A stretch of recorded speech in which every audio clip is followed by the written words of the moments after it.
Hello, I'm Brez Pinay with the third and final preview of 3 videos prepared for History Week and Social Sciences Week, ahead of the 75th anniversary of Albury being proclaimed a city.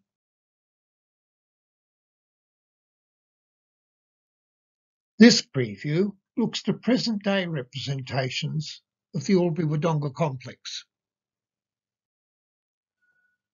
I start with the immediate now by looking at how the 2020 Local Strategic Planning Statement explained the kind of place Albury had become.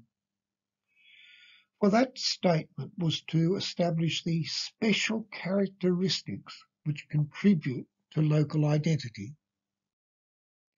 It explained the economic drivers of the place and referred to the natural surrounds and heritage places to depict something of Albury's character.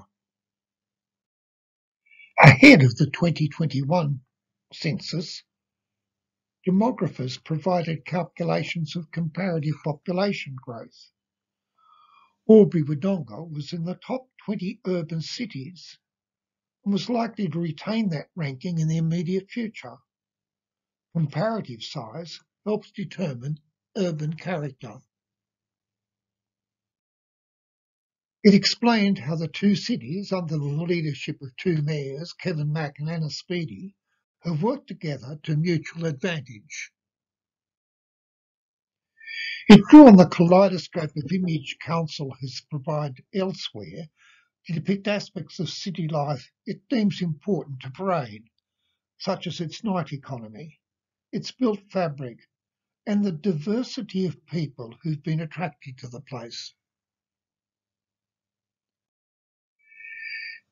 It passed quickly over the recent history of the National Growth Centre, begun in 1973.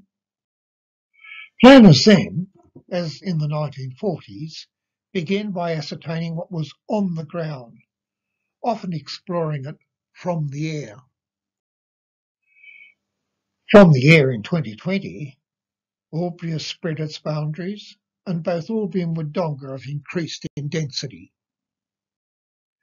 Census-based demographic charts show where Albury has grown, with roughly the same proportions of people living north-south, east-west of the Lavington Five Ways, the demographic centre of Albury. And the population of Wodonga has grown closer to that of Albury from one census to another. Growth Centre planners noted there was one labour market. At the last census in 2016, as many as 1 in 5 or even 1 in 4 of the workforce in both cities came from the other. Border restrictions through the pandemic have underscored the interdependence of two cities with a common set of transport, construction, retail, health, and education workers. Cross-border ties grew stronger when Victoria appointed a new freeway into central Albury. In 2006, the Wodonga bypass was joined by a freeway running through Albury. That internal freeway has helped bind the economic and social lives of the residents of both cities close together. Planners looking to their colleagues in Sydney for inspiration could declare Albury-Wodonga a cohesive 30-minute city. Those looking to Melbourne could boast of it as a cluster of 20-minute neighbourhoods.